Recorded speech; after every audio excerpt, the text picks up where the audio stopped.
Hey guys, thanks for listening to the Spiritual Grind. We hope you enjoy it, and don't forget to follow, hit the little bell for your notifications when the podcast is posted, and like, follow, and share with your friends. We hope you enjoy it. Leave a comment if there's any topics that you want us to speak about. Like, follow, share. Thank you very much, Dr. Jenny.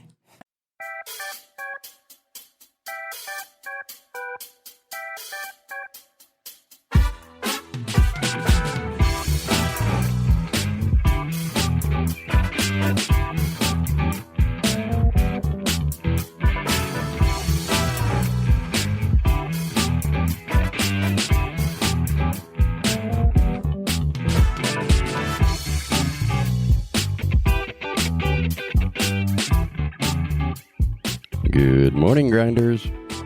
How is everybody? Good morning. It's Dr. Jenny in the house. What? What? Anyway, how are you this morning? How are you? I am great.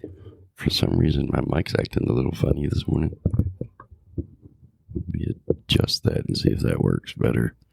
I don't know. My seat position is off. Your seat position? Yeah, something's changed here. Maybe you've changed. Maybe I got taller. You're a different person than you were 2 seconds ago. Wow, that's good. You're right. I am. Which brings me to my topic, actually, for the day. Unless you had one. Did you have a topic today? I did not. Oh. My topic is about perception. I feel like we've talked about that before. Have we? I feel like we have. Perhaps we should do a different topic? No. Because I have two. No, if that's what's coming up to be visited and talked about, then somebody out there somewhere needs to talk about it. Unless you like the second one. I mean, flip a coin.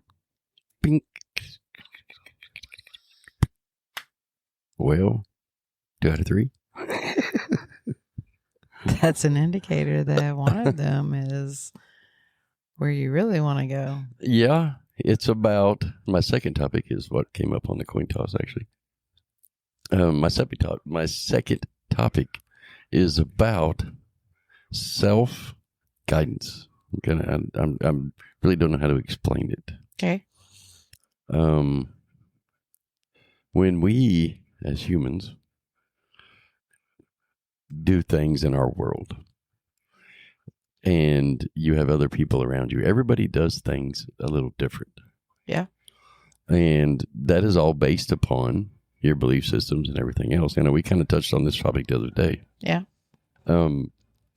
But the part of it is that is coming to my reality to talk about is about the guidance by which we operate and how everybody around you or can perceive it differently than you.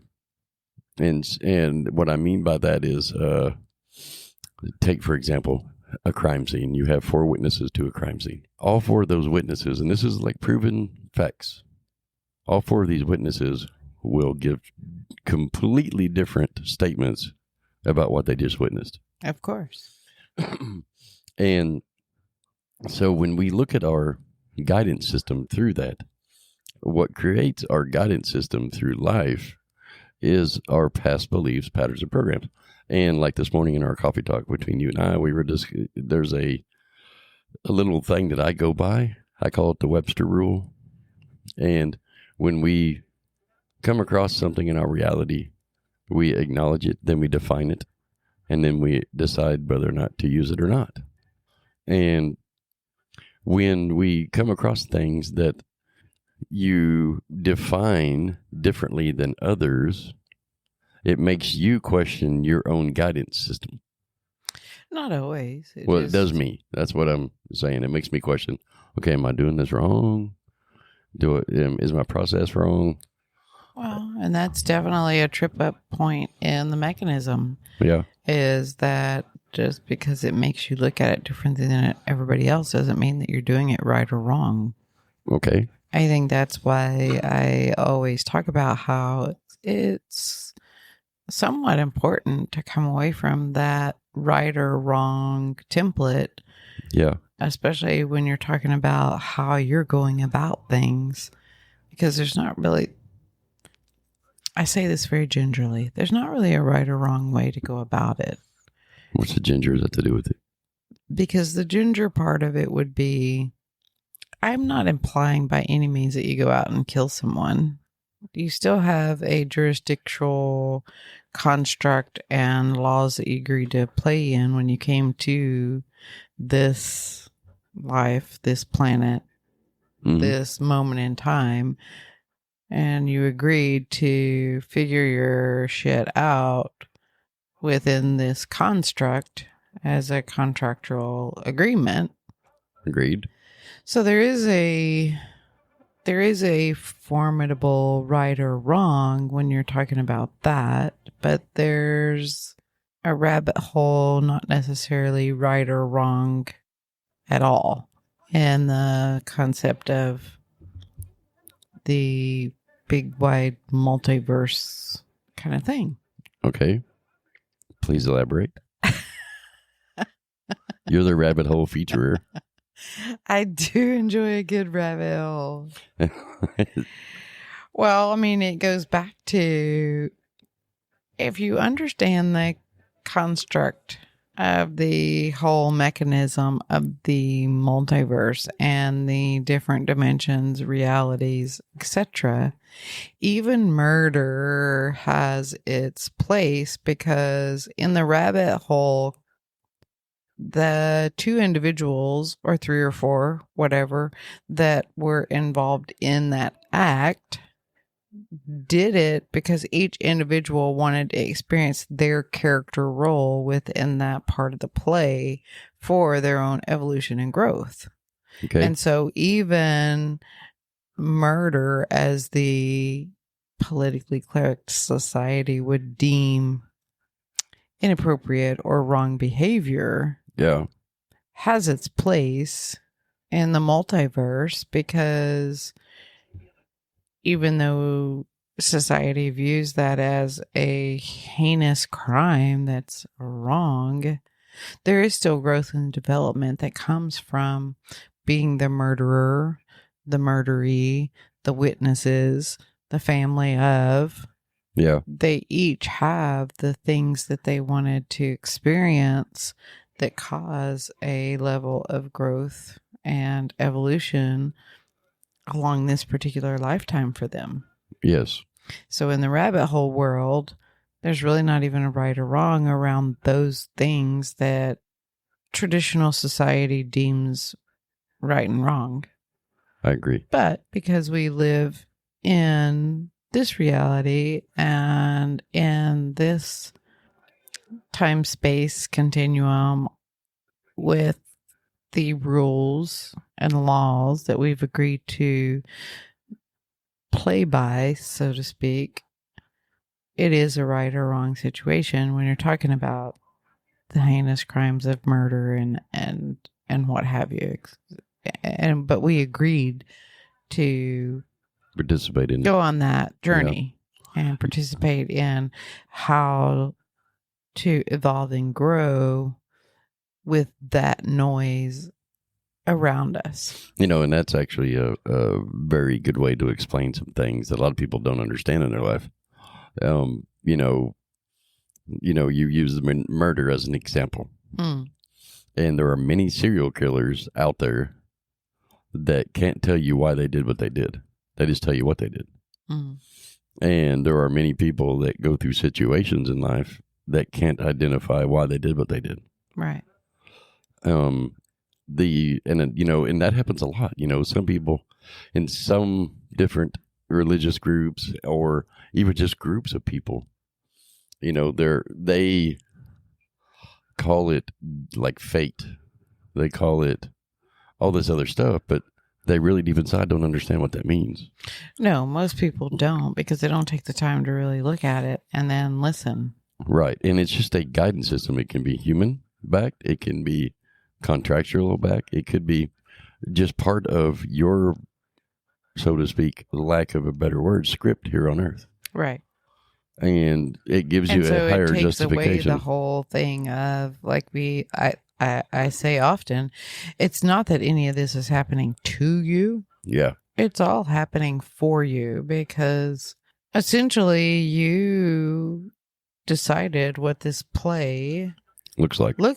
and you're creating it. you modify it accordingly based on your free will once you get here to modify any aspect of it. Yeah. But I mean, a lot of people aren't there yet. I agree.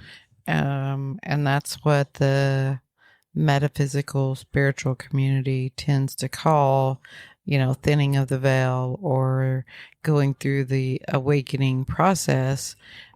What that actually means is that you're coming back into remembering who you naturally are and how the whole mechanism actually is. Right. It's actually just an illusion that you create for your own experience. Like, you're not even real. You're an illusion I created, and I put in place the criteria. You're basically the male partner AI version of what I created, so that I have feedback or input from that entity to further expand the experience for growth and development. I know, totally on the same page with you, because this is a huge topic, and if people were to look more at their life at a more easier way of looking at things, as everything happens for a reason. That lady at Burger King that got pissed off at the cashier and threw a fit out by the registers, it happened, and you were there because you were supposed to be there for some reason. Right. And it's our job as humans on Earth, when we're going through those kind of scenarios in life, we have to use our guidance system, because it was put in our presence because that's what we agreed to do. And when you're saying guidance system, you mean our intuition, our higher self, our Yes. counsel, that. Yes. Not necessarily the guidance system we refer to as the emotional guidance system. Correct. By itself. Now, the emotional solely, guidance system is part of that. Of course, Yeah. it is definitely part of the whole construct. I mean, sometimes it's sad, sometimes it's happy. Those things happen, and when we come to a place of realizing that, if you become curious about life and understand everything that happens within those reasonings because of a contractual obligation, and it's our job to use our guidance systems to work through it, so we have the experience. And that's where the key role comes into place. You're going to have the experience regardless. Right. Because that's set in motion, and but that's it's how what you perceive you wanted. It's how you perceive it, and it's how you react to it is your... What the hell's going on around here? Well, so... We have this catastrophe going on, okay? We have catastrophe. Yeah. So we have 2 cats in our motorhome. We're trying this out, and it's not really going well. They like to... Jackson, if you're out there, help. Yes, Jackson. We have a special needs cat, and we have I don't even know how old she is now. Almost 2-year-old cat. The younger one? Yeah. She's a little over 2. And they're in this trauma loop where they were part of a 4-cat household, and one of the cats that's since been rehomed was not being very nice to the other 2 females. And they now still see each other as this trauma threat. Yeah. So they go around picking at each other, being constantly. territorial and agging. I don't speak cat, so I don't know exactly what's going on. I diligently study this behavior that's going on. That's quite crazy. It's crazy. I mean, it's intriguing to say the least, because they'll do things like they'll eat their treats, and I can put their bowls almost side by side, And they can be completely distracted for that 2 or 3 minutes and not give a shit what each other's doing. And the minute they're done and they walk away, it becomes a they big game or something. start like stalking and Yeah, we've done all the Jackson tricks. antagonizing each other. And like right now, what's going on is the younger cat's in the front of the house. She's sitting under the table. The older cat's sitting on top of the table, just staring at her. It's like they're just Stalking. in this stare down. But when they come close to one another, the younger cat will. It reminds me of the young child hollering, "Mom, he touched me." That's what it reminds me of. And he may very well not even touched the child. He's just trying to figure out a way to get the older child in trouble and be a little poop head. Maybe. I don't even know. It's crazy. But hey, if Jackson's listening, we could use your help. I know it seemed like all your episodes were only in California, but if you could fly to Florida and do this for us, we'd appreciate it. Yeah, definitely. We would appreciate it. Because we've tried all your tricks, bro. We have.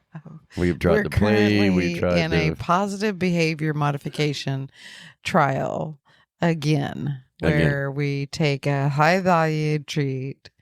We put it in a slow feed bowl for each of them. I literally sit in the floor and I nudge those bowls every night closer and closer together to get them to equate each other's smells and presence with good things, the yumminess of this high value treat.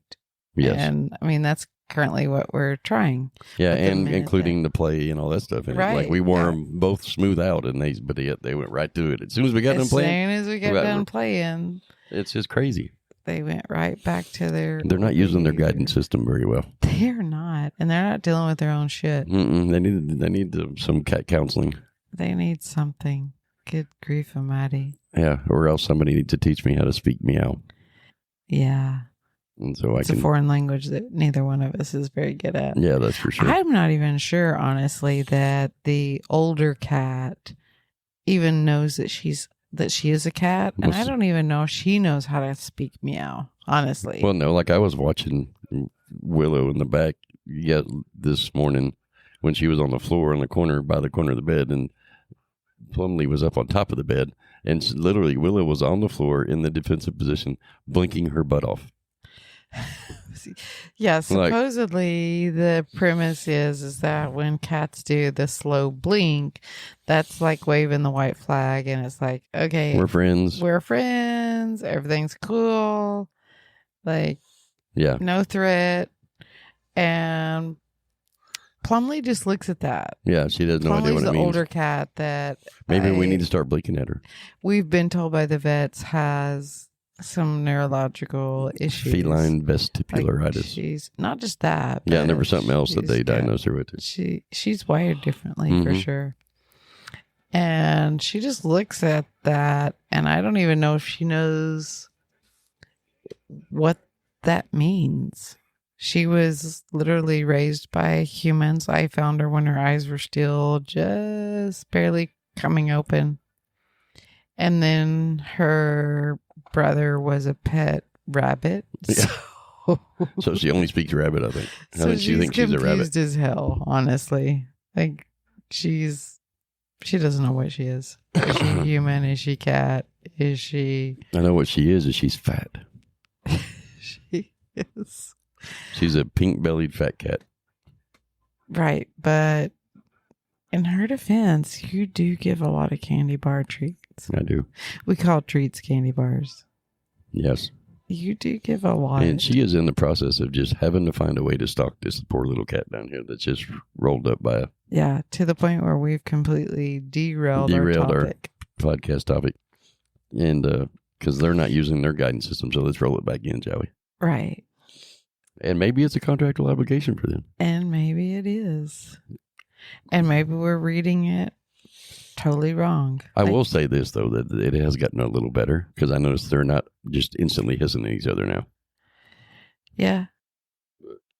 But anyway, so it's part of our reality right now. So that's why we're talking about it, I guess. Yeah, and humanly, it is a little frustrating. It is frustrating. Man, it can drive you insane, actually. I don't know that it's the point of driving me insane. I mean, I her ignore it being a up here lot is more than different- you. Her being up here is a different I agree. behavior. Yeah. Usually during the day, they She go hides. off and they get in their little hidey holes and they go to bed for the day. And that's when we get a lot of stuff done. You know, when you put the kids down for a nap, then you can really get some stuff done. I don't even know why they're up today at this hour. Because we're in here doing a podcast. Probably. If we were outside on the patio, they would be in sleep and Right. We haven't turned the lights out and like shut everything down. I mean, like she's gonna lay down and go to sleep now and close her eyes. Yeah. So she went through that in complete loop. She started there and went through this complete loop all the way around and right back to the same spot and laid down. And so, yeah. I mean, tiny bits of progress. yeah.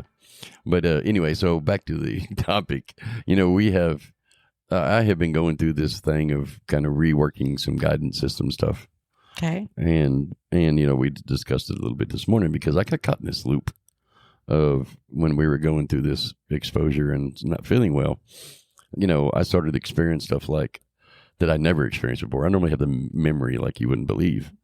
Like almost, I mean, to the point I've been told I have a photographic memory, and I can recall things very well in a video type form to where I can like remember things. And when I started going through this loop, probably about a year and a half or so ago, that got very bad for me, and I quit. It's like I couldn't do it anymore, and so it kind of put me in this trauma loop of exercising my brain constantly. I want to find out what's going on, blah blah blah blah blah, and you know that whole scenario of Hyper focusing. Yeah, hyper focusing on it, and kind of like the cats are hyper focusing on each and now other. here you are, you're trying to link things together here, but the part of that is I started developing these habits and these patterns of human interaction into it. Like I would try to multitask constantly. I would play those brain games on my phone. I would do all these things trying to reassure myself and make me feel better about what's going on when it was a human experience that apparently maybe I was contractually obligated to go through. I don't know why. Yeah. But the whole pattern has developed to where I constantly, even now, am putting myself in this place of checking myself constantly, not trusting in myself. Yeah, it's called a trauma loop. Mm-hmm. And it is a habit that needs to be broke. Yeah, I mean, you're taking the first step, obviously, and that is catching it, bringing Hello. it to... My name is James, and I'm a trauma victim. I'm a trauma loopy I'm a trauma loopy. experiencer. I'm a trauma loop. I'm a loopy. Trauma loop anonymous. Trauma loop anonymous. And so it's like, yeah, really. I mean, you're progressing beautifully then, because the first step in any of it is being aware that you're doing it. Because you know, when you've got a habit or you've got some sort of trauma loop going on, you first have to bring it to your forebrain and be aware that you're doing it, and not just be doing it on autopilot. yeah, Because that then gives you the ability to catch yourself doing it and then ask yourself, do I want to continue this habit, or do I want to create a new habit? yeah.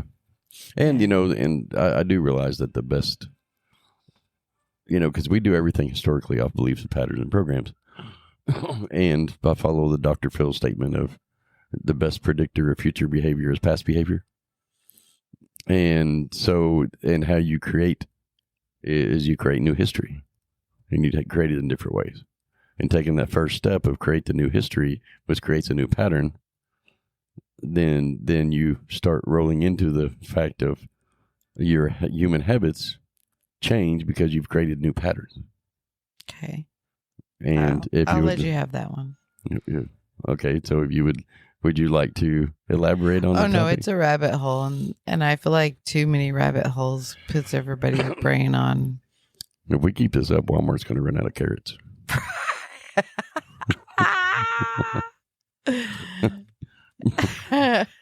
The spiritual grinder T-shirt. Walmart's going to run out of carrots.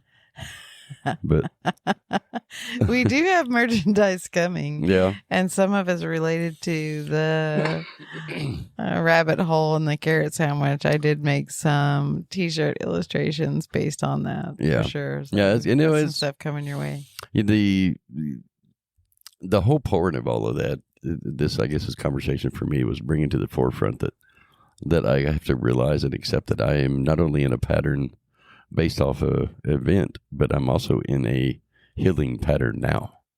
Well, yeah, and that's the second part of it. Once you get to the awareness part, is making sure you don't get tripped up in the self-criticizing or the self-judgment of where you are, and allowing yourself to be where you are. Yeah. You know, you went through a traumatic experience, and so acknowledging that and giving that energy space to be. Yeah. See, let me touch on that real quick. Okay. Because a lot of people will register trauma experience as something that happened unexpectedly. And trauma experiences can be long-term slow. Yeah. And you don't even realize you're in it. It like for me, I didn't realize what was going on well into 2 years into it. Right. And it was like just one thing, and it was slow. Yeah. And then when you get to that point of, you're like, what the hell? I mean, I put myself through all sorts of crap. Yeah, you know that you're not feeling good. And, society's taught us that once you reach a certain age, aging happens. Yeah, that's what I thought. I thought I was getting old, thought I had cancer. I went through all sorts of things. Yeah, I think that we both kind of embraced that because we came into our 50s. Yeah. 50.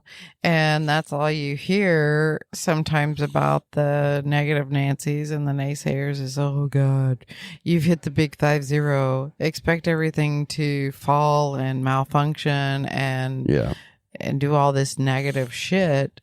And so then when things begin to not function in your physical body the way they used to, your go-to, if you buy into that, is, okay, well, I guess this is what 50 looks like. I guess this is what old age looks like. Right. And you let it just keep going on. And finally, your guidance system, your counsel, your tuition, whatever, they finally ring the bell loud enough or in the right direction to where you can actually hear, and you say to yourself, wait a minute, something is just not right. Yep. Something is not right. I can't put my finger on it. I don't know what it is, but something is not right. There is something more to this than just I've turned 50 and I'm aging. I agree. Because it's not a switch. That just should reaffirm to everybody that your higher self and your counsel and your guides, they don't give up on you. Right. They will continue to try and bring the message forward in whatever way you have the ability to hear them at the time or are willing to listen at the time. And, and so eventually they will, eventually, be it slow or fast, they'll get your attention. Yeah. And they'll put you on the right track. I agree. And that's really what happened. It may take longer than initially intended or initially. Because I had this Superman mentality. I felt like I was going to live forever. But prior to this happening, and I felt like I could take on the world every single day. Didn't have a single thought in my mind negative of turning 50 and blah, blah. Never even crossed my mind. Yeah. Because I already been past that point. Because I remember when my dad turned 40, I started calling him old. Yeah. And now he's double that. And I remember there being a time where I would look at my different family members who were 40 and think, oh my God. I don't ever want to be 40. Must be so bad. So old. And then when I hit 40, it was like, oh, okay. And so I put myself through this thought process of, dang, this can't be. I mean, I mean, things don't happen like that. It just doesn't happen that way. And so, and that was obviously my guides or my higher self telling me that. And so I went through this whole process of what the F was going on. And so, man, I put myself through a trauma loop situation, and it was slow and progressive across the course of 3 years. Yeah. And now, and even in my lab work, it shows now that I was exposed to high levels of mold, and it was totally affecting my health. I mean, I had doctors trying to give me high blood pressure medicine. That one lady said my liver functions were down. I went through all these things. Right. And the ENT was like, I don't know what's going on, but your vocal cords hate you. Blah, blah, blah, blah, blah. They gave me this magic mouthwash and blah, blah. And I went through all this stuff, and they put me, and and then the last one, I went to I don't even remember, the cardiologist or something. And they tried to give me a medicine for my heart. But yet he said that everything showed okay. Then why are you giving me medicine? Right. I think that happens more often than we realize. Why? And so, I mean, literally, I was like, I'm not going to take that pill because you just told me that everything looks normal for my age, but yet you want to put me on a medicine? That makes zero sense. Yeah, you know where that comes from? That comes from society wanting a quick fix pill. They want something. They want the doctor to give them something that will make them feel better. So the doctors have bought into okay, well, I got to give them something so that they will feel better. Right. They, patients and society are not okay with going to the doctor, paying their copay, and the doctor literally saying, "Oh, your shit's fine. I don't know. I've got nothing for you." Right. That feels like crap when you're the patient. Yeah. And the doctor don't get paid. Gets tired. They get paid for the office visit. But they get paid more per diagnosis, right? Of course. Yeah. But then they get a bad rap or a bad reputation or a bad Google review. Yeah. From the patient, because the patient's like, I feel bad. I went to this doctor. He told me nothing was wrong with me, and he didn't give me any medication. So now what am I supposed to do? Right. And so now doctors will prescribe the least risky thing that they can in their specialty. Right. So that the patient walks away feeling like they did something, like the doctor did something for them, rather than feeling like they were just left to hang out and dry. Like when this first started, I went to the doctor with the mobile network. Yeah. And she came and saw me, and she was like, well, because I had my ear was hurting. Yeah. And I kept feeling like it was draining down my throat, which was causing irritation. Yeah. She put me through 4 back-to-back rounds of antibiotics and steroids, which anybody that knows anybody, you don't do that, because it totally stripped my system of all good biotics. And not once did she say, hey, take a probiotic. But you took it anyway. I did. I'm an idiot. There was some point in your reality where you didn't know it either. I didn't. Well, I just wanted to feel better. And then she kept switching it all up and all this other crap. And then finally, when we discovered it, like now we've been out of it for about 3 weeks. Yeah. And ringing in my ears is almost gone. Yeah. I mean, it's barely there now. Right. And so it just tells me that, okay, I get it. Now I know. But it's ridiculous, the guidance system within that, of how we are trained as humans to approach that. Like you just said, people expect to go to the doctor because they want medicines. And, a lot of times what people don't even realize, a steroid, all it is it's a naturally produced chemical in your body, and they're just giving you more of it so you get a bigger reaction from it. Mm. And it reduces inflammation, and it does make you feel better quicker. Mm. But your body would do the same thing.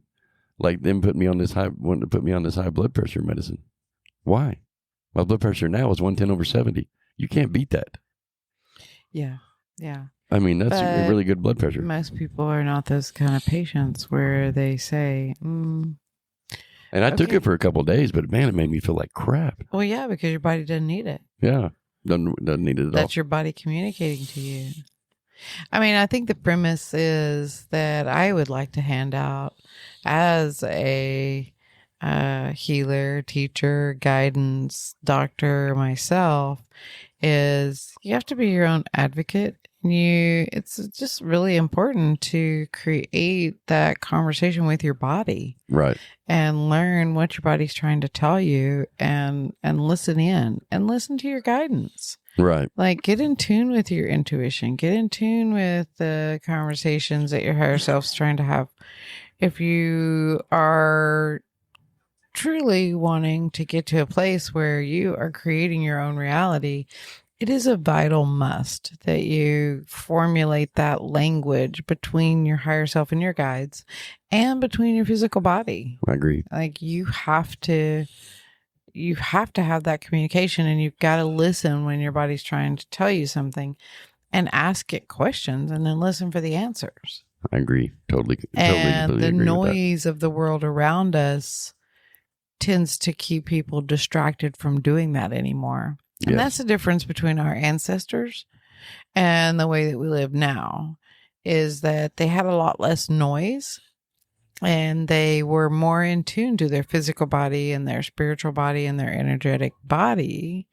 And they lived more like that. Yes. And as the time progressed on, the noise outside of us got a little louder, and it had to. Right. Because we needed to have a platform, or a stage, if you will, for learning how to come back to our natural self, come back to creating that communication, listening to that, learning that language through the noise. Yes. With the noise being there. Because our ancestors did it, and were able to be very efficient at it without the noise. Yeah. So that already happened. So as the generations move on, it's now our turn to figure out how to do it with the noise and in spite of the noise. Yes. And that's what we're learning, and part of the collective awakening, if you will, or evolution. I totally agree with you. Is learning how to reconnect to ourselves, learning how to reestablish that line of communication with our physical body. You know what's crazy is body. What I find crazy about that whole scenario is how your higher self has a way of having you do things, and then we as humans, because of the patterns that we're in, don't recognize it. Like we would go to that IV joint. Yeah. And I would get this massive IV because one of the symptoms I was having was I felt very dehydrated. My joints hurt.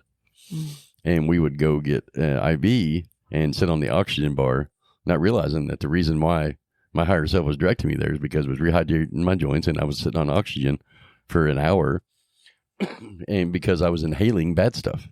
Yeah. And it was kind of funny to recognize that. I recognized that this morning when I was sitting outside. I was like, oh, okay, it's a I get good it. indicator of reminding everybody, and it's a good example that your higher self always has your back. Yeah. Even if you don't have the ability consciously to know why, or to recognize what's truly going on behind the scenes that you may not even be able to conceptualize, is for a greater concept. Yes.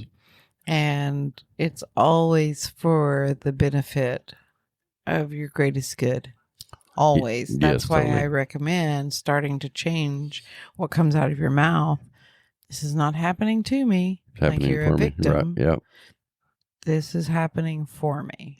And listen to, because there are, and let me back up a minute. I got ahead of myself a moment. Most of the modern day medicines today are based upon herbs. And being open and receptive to a cleaner way of doing it is a healthier mentality. Like I became more aware of, we started doing these IV and oxygen treatment, and they would put the minerals and stuff in my body, not realizing that when I told her that I needed, not magnesium, but what was the other one? Realizing that was spiritual guidance, 100% spiritual guidance, because zinc or whatever. I don't remember what it was, but and making myself open to that, because I was like, why am I saying to do this? I really didn't know. I just like, okay, let's just try that. And then I told one of our friends about it, because he had been diagnosed for a few years now with rheumatoid arthritis. Mm. And I reminded him of his previous occupancy where he lived. And he moved because it had mold. Mm. And so he sold he moved out of the house, bought his own home, and now he is like down to minimal medication for it. And so I reminded him of that the other day when we were talking, and he was like, "Oh, you know what? I forgot all about that." Yeah. And then the communication that we had about what's going on with us, he went down to his doctor, and his doctor put him on some kind of a fungal medication, and he hadn't taken his arthritis medicine now in almost 3 weeks. Right. And that's why they called mold the great mimicker. And he started going through this other therapy, and we'll touch on it in just a minute because it's something that we're going to have a guest speaker about, actually. And so but being open and receptive to whatever your body is telling you is okay.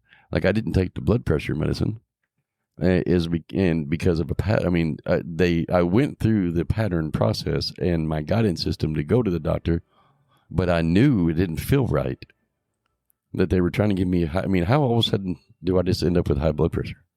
That's impossible. Well, and even down to taking it and then having the sense enough to listen to your body and Golly, talk about the headache. Makes me feel yucky, and that's not what my body I think I took it, 2 days, I think maybe, at the most, and I was like, I can't do this because it was giving me this massive headache every day, and I was like, I am not doing this. Yeah. And so... But there's some people out there that will just continue to take it. And how funny is it that you bought that machine and I laid on your lap and you did that machine on my face? And finding out that actually is a holistic way of removing that stuff from our system. It's I just do what I do. Yeah, I know. That was kind of funny, huh? No. I just do what I do. But staying within your guidance system is okay. Listening to yourself. And I don't know how many times in our career over the last 6 years I have said these words. Healthcare is always a choice. There are so many people who get caught up in, I got to do what my doctor says or my insurance company won't pay. That is not true anymore. That has been changed. Yeah. And healthcare is a choice. You can walk out of the hospital at any given time you want. Your insurance company still has to pay that bill. Right. And you'll have your copays and you'll leave what they call AMA or something, which I don't even think that means anything anymore because I've seen it to where, nobody has any problems with that when they do leave. But listening to your guidance system is important. I absolutely agree with you. That's the key takeaway is you've got to give space to listen to your own self, and you've got to give value to the fact that it's your body and you've spent how many years with that body.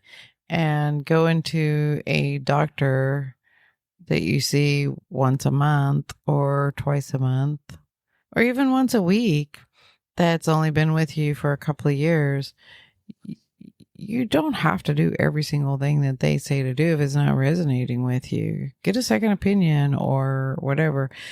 But listen, disclaimer, I am not telling anybody to stop their medicines or bail out on their doctor.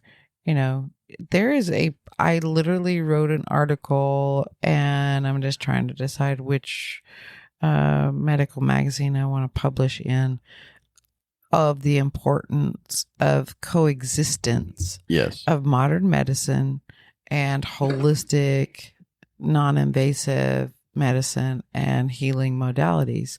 They should be allies and they should be working together, accentuating each other, working together. Agreed. Based on the individual's belief system.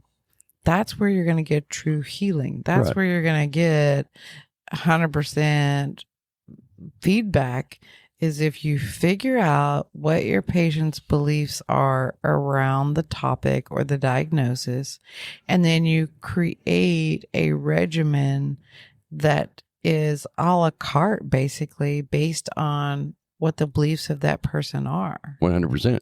And whether your insurance company, it should be a choice, and your insurance companies have to pay both ways. That's right. I mean, whether that's it's only herbal, fair. whether it's modern medicine, whether it's a blend of those, whether it's, whatever that looks like, whether it's you go and get oxygen therapy, and then you take a prescription medication, because it can be a mix. Oh yeah, totally. I totally agree with you. And that's, I think, where we're missing it. And totally 100% agree with you. And that article was well written, by the way. You should get that out. I am just trying to decide which direction, which magazine I want to put it in. Or or put it on our own. Who knows? Yeah. Or where I want to put it. I totally agree. I'm just trying to decide. But brings me to a very good topic. Are you ready? Yes. Talking about alternative medicine. We are going to have a special guest on the next podcast. Where's the applause? Oh, wait. You're not using your buttons anymore. Oh, yeah, I haven't used my buttons in a minute. Yeah, we're going to have a guest on. Sorry, I was sitting back and relaxing there. You were quite relaxed and reclined. But we have a gentleman joining us next week. His name is Philip Wilson. Philip Wilson. And he is a renowned expert in red light therapy. I think it's called infrared. Infrared. And it's some kind of special feature. I'm going to let him get into details because I don't know a whole lot about it. Yeah. But he owns a company called Relax Saunas. And he's going to be on with us next week on one of the podcasts. It looks like we're probably on the next one we post. I'm waiting for confirmation from him.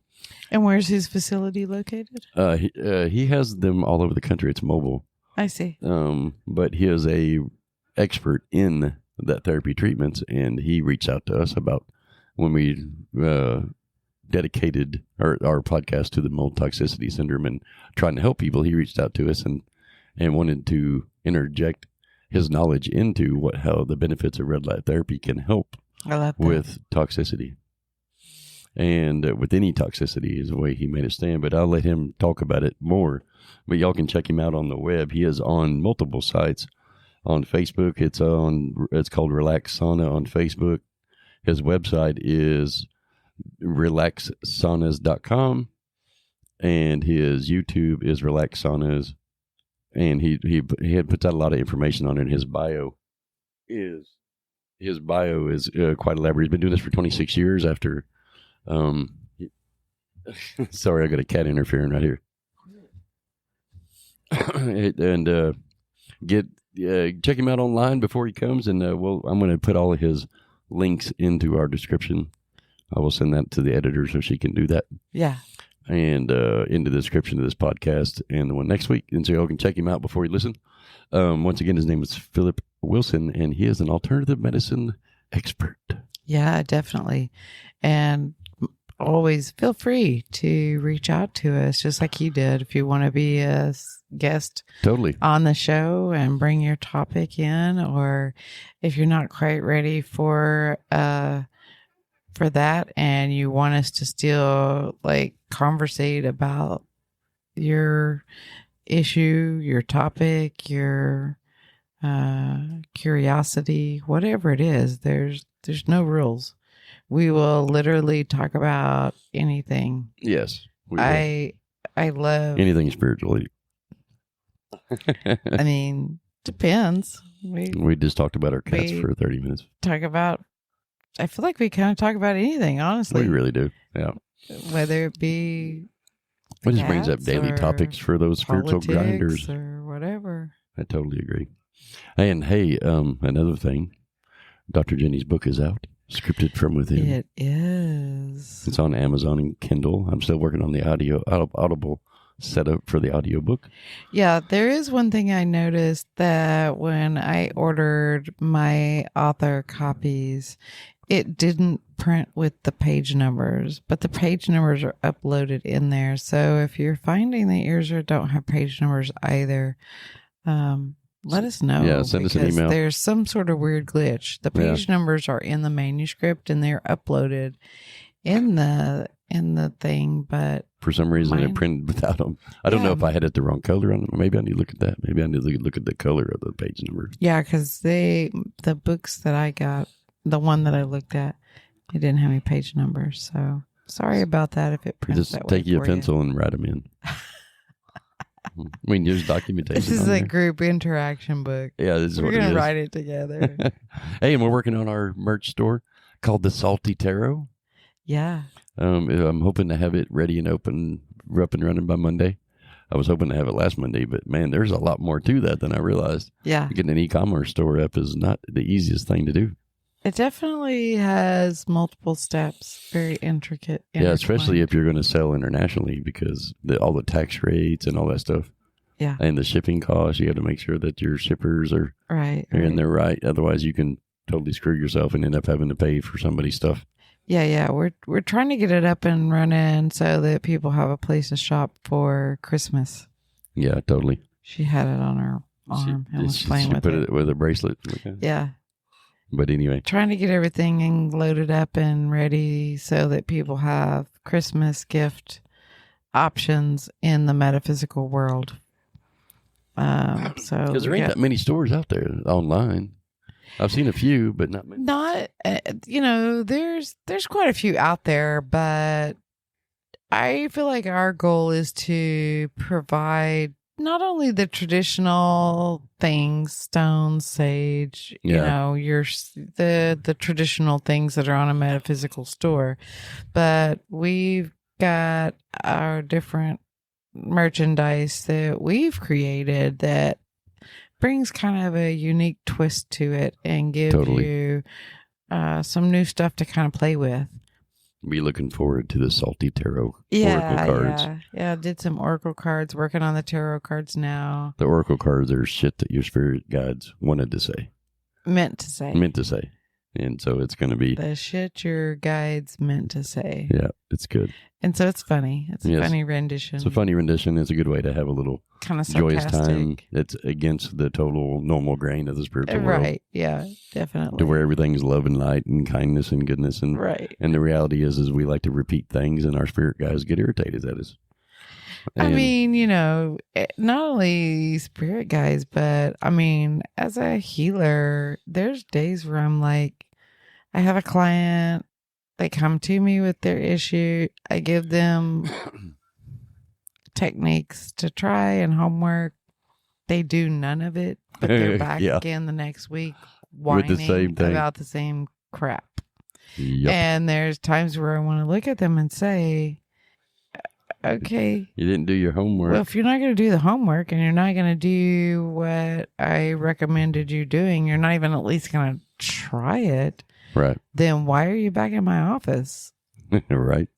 Except for me to collect a paycheck. Yeah. Like, why are you even bothering if you're not truly ready for change and you're not truly ready? I just want to kind of look at them and say, what the beep? Yeah. What are you doing? Right. Like, get it together. Get it together, girl. But, you want to try and be nice and compassionate and loving. And you're like, okay, well, why didn't you do your homework? When really inside of you, you're screaming at them like, you big freaking idiot. Of course it's not going to work if you're not going to do it. Yeah. And so that's kind of how the Oracle cards came about, is I was kind of just having one of those moments where I had to just kind of vomit out the energy of having a very frustrating couple of days with clients like that. Yeah. And what I truly want to say to them is, beep. Yeah. Yeah, like, totally. Are you effing kidding me? And that's how the Oracle cards came about. Is I feel like the funny side of things is I could in my mind envision our council and our guides saying, okay, you know what? We're freaking tired of repeating ourselves over this bullshit. And until the chords were born. It was fun putting them together. Yes, it looks like you really enjoyed it. I did. I had a blast putting them together. Anyway, guys, you feel complete? Yeah. I mean, I can sit here and conversate all day long, but I know right. we're under some weird time constraint. Just thinking humans created a clock. Anyway. Yeah, whatever. Well, anyway, hey, don't forget to like, follow, and share. Check out our website at www.themerccenters.org. That is spelled Themerccenters.org. And our merch store will be out on Shopify, and it's called The Salty Tarot. Hopefully be out on Monday, so check that out as well. Yeah. Also, hey, and just as a reminder, mold is a real thing, guys. yes. And until this happened for me, I didn't really give it much attention. Yes. Because I didn't really know what I mean, didn't know. I've walked into a hotel room and smelt it, but never paid any attention to it. Right. And I've walked into places and smelled it and not paying attention to it. Like we ate at the restaurant the other day, and you noticed it, and then that night we both were having symptoms back. Right. Yeah. And I didn't know that. I didn't know you had seen it, and I started having the symptoms. I was like, "Dang," and then you were like, "Yeah, it was in the restaurant." Even like when we went to that Airbnb that one time, and you could smell the mold in different sections. Yeah. Make it okay in your bubble to remove yourself from the situation. Yeah, make it okay. So follow it. But anyway. Like, follow, share. Don't forget to ring that bell. Hey guys, we want y'all have one awesome day. Love ya.